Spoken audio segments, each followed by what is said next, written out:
ഇങ്ങനെ നിസ്കാരം ഉപേക്ഷിച്ചുകൊണ്ട് മരിക്കേണ്ടി വന്നാലോ കാഫിറായിട്ടല്ലേ മരിച്ചു പോകുന്നത്. അല്ലാഹു സുബ്ഹാനഹു വ തആല കാഫിറിന്റെ മരണരംഗം വിശദീകരിക്കുന്നു. എന്താ അല്ലാഹ് പറഞ്ഞത് നോക്കൂ നിങ്ങൾ. വിശുദ്ധ ഖുർആനിലെ സൂറത്തുൽ അൻഫാലിൽ കാണാം, വലൗ തറാ إذ يتوفى الذين كفروا الملائكة يضربون وجوههم وأدبارهم وذوقوا عذاب الحريق. ولو ترى നീ എങ്ങാനും കണ്ടിരുന്നുവെങ്കിൽ ആരെ ഇദ് യതവഫല്ലദീന കഫറുൽ മലായിക മലക്കുകൾ കാഫിരീങ്ങളെ മരിക്കുന്ന ഘട്ടം മരിപ്പിക്കുന്ന നേരം കണ്ടിരുന്നെങ്കിൽ ഭയാനകമാണ്. എന്താണ് സംഭവിക്കുന്നത്? യദ്രിബൂന വുജൂഅഹും വഅദ്ബാറഹും അവരുടെ മുഖങ്ങളിൽ മലക്കുകൾ അടിക്കുകയാണ്, പ്രഹരിക്കുകയാണ്. അവരുടെ പുറങ്ങളിൽ മലക്കുകൾ അടിക്കുകയാണ്, പ്രഹരിക്കുകയാണ്, വേദന കൊണ്ട് പൊളയുകയാണ്. ആ അവസരത്തിൽ മലക്കുകൾ പറയുന്നു, വദൂഖൂ വദൂഖൂ അദാബൽ ഹരീഖ്, കരിച്ചു കളയുന്ന ശിക്ഷ ആസ്വദിച്ചടോ. നിനക്ക് ഇനി ലഭിക്കാനിരിക്കുന്നത് കരിച്ചു കളയുന്ന ശിക്ഷയാണോ? നീ കാഫിറായിട്ടല്ലടോ മരിക്കുന്നത്, സർവ്വ മനുഷ്യരുടെയും ശാപമുണ്ടടോ നിനക്ക് എന്ന് പറഞ്ഞുകൊണ്ട് മലക്കുകൾ അവരെ പ്രഹരിക്കുമെന്ന് അല്ലാഹു സുബ്ഹാനഹു വ തആല അവന്റെ ഖുർആനിലൂടെ പറയുമ്പോ, നിസ്കരിക്കാത്ത മക്കളുണ്ടെങ്കിൽ ഗൗരവമല്ലേ? നമ്മൾ നിസ്കരിക്കാത്തത് കൊണ്ടല്ല ഇത് പറയുന്നത്. നിസ്കരിക്കാത്ത കുടുംബക്കാരുണ്ടോ? ഉപദേശം നടത്തിക്കോ. അല്ലാഹുവിന്റെ റസൂൽ പറയുകയാണ്, പരലോകത്ത് നിസ്കരിക്കാത്ത മനുഷ്യൻ അനുഭവിക്കുന്ന ഭയാനകത അവിടുത്തെ സ്വപ്നത്തിലൂടെ കാണുമ്പോ അതാ റസൂൽ ഒരു സംഭവം പറഞ്ഞു തരുന്നു.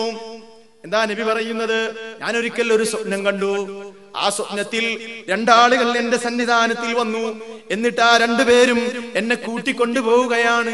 അങ്ങനെ അതാ ഞങ്ങൾ ഒരു മനുഷ്യന്റെ അരികിലെത്തിക്കഴിഞ്ഞു. റസൂലുള്ള കണ്ട സ്വപ്നം ഇസ്ലാമിൽ തെളിവാണ്, നമ്മുടെ സ്വപ്നം പോലെയല്ല. അവിടുന്ന് അതാ വിശദീകരിക്കുന്നു. നബി സല്ലല്ലാഹു അലൈഹി വസല്ലം പറയുന്നു, വഇന്നാ അതൈനാ അലാ റജുലിൻ മുൽതജിൻ, ചെരിഞ്ഞു കിടക്കുന്ന ഒരു മനുഷ്യന്റെ അരികിൽ രണ്ടാളുകൾ എന്നെ കൂട്ടിക്കൊണ്ടുപോയി. അങ്ങനെ വഇദാ ആഖറു ഖായിമുൻ അലൈഹി, വേറെ ഒരു മനുഷ്യൻ അയാളുടെ അരികിൽ ഇങ്ങനെ നിൽക്കുകയും ചെയ്യുന്നു. ഇതാ സംഭവം.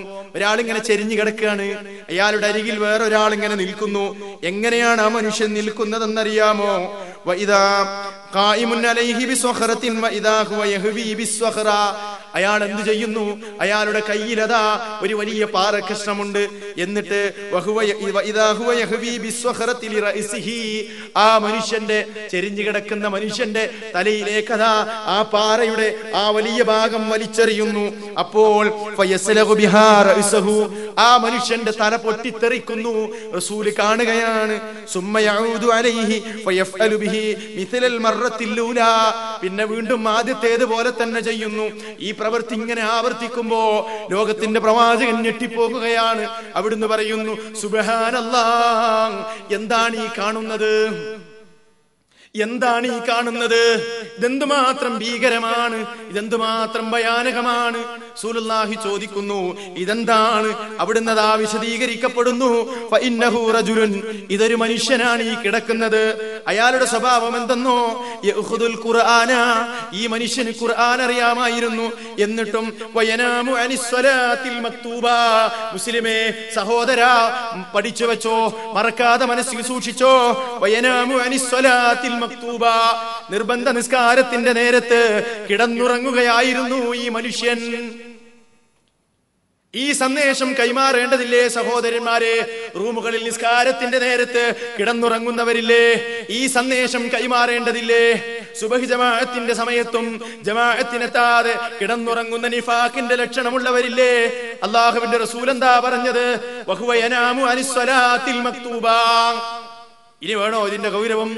അതുകൊണ്ട് സഹോദരന്മാരെ, ഞാൻ അവസാനിപ്പിക്കുകയാണ്. എന്തിനാണ് ഈ വിഷയം സൂചിപ്പിച്ചത്? ഞാനും നിങ്ങളും നിസ്കരിക്കുന്നില്ല എന്നല്ല ഞാൻ പറഞ്ഞത്.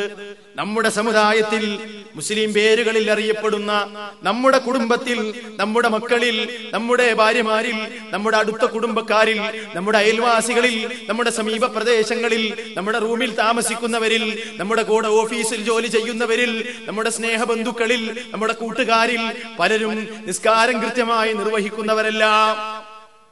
അതുകൊണ്ട് ഇതിന്റെ ഗൗരവം, ഈ സന്ദേശം നമുക്ക് കിട്ടിക്കഴിഞ്ഞാൽ ഇതിന്റെ ഗൗരവം എത്രയും വേഗം അവരെ ഓർമ്മപ്പെടുത്തണം. നമ്മുടെ ബാധ്യതയാണ്. ഇങ്ങനെ മരിച്ചാൽ വലിയ അപകടമാണ് ഉണ്ടാകുന്നത്. അതുകൊണ്ട് സഹോദരന്മാരെ, നിസ്കാരം നിർവഹിക്കുന്നതോടൊപ്പം തന്നെ അള്ളാഹുവിന്റെ റസൂൽ എങ്ങനെയാണോ നിസ്കാരം പഠിപ്പിച്ചത് ആ രൂപത്തിലാണ് നമ്മൾ നിസ്കാരം നിർവഹിക്കേണ്ടത്. ഇവിടെ നിസ്കാരത്തിലേക്ക് ക്ഷണിക്കാൻ ധാരാളം കക്ഷികളുണ്ട്.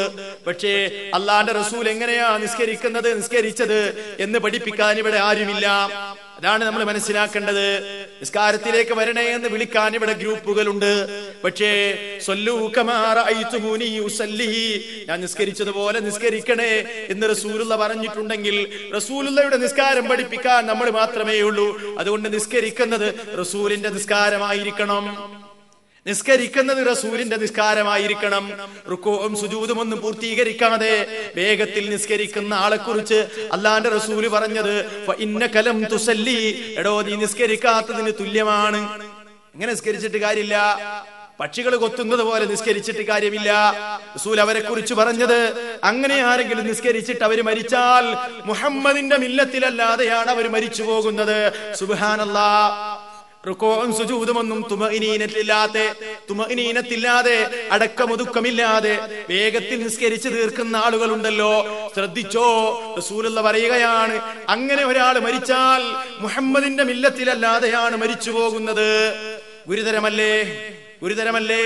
അതുകൊണ്ട് സഹോദരന്മാരെ, ശരിയായ രൂപത്തിൽ നിർവഹിച്ചുകൊണ്ട് റസൂലുള്ള പഠിപ്പിച്ച രൂപത്തിൽ ജമാഅത്തായിക്കൊണ്ട് തന്നെ നിസ്കാരം നിർവഹിക്കാൻ സഹോദരന്മാരെ നമ്മൾ തയ്യാറാവണം. കേവലം യാന്ത്രികമായ ഒരു കർമ്മമല്ല, നമ്മുടെ സകല പ്രശ്നങ്ങളുടെയും പരിഹാരമാണ്. അള്ളാഹുവിലേക്ക് നമ്മളെ അടുപ്പിക്കുന്ന, അടിമയെയും ഉടമയെയും തമ്മിൽ ബന്ധിപ്പിക്കുന്ന ഇസ്ലാമിലെ ഗൗരവമുള്ള ആരാധനാ കർമ്മമാണ്.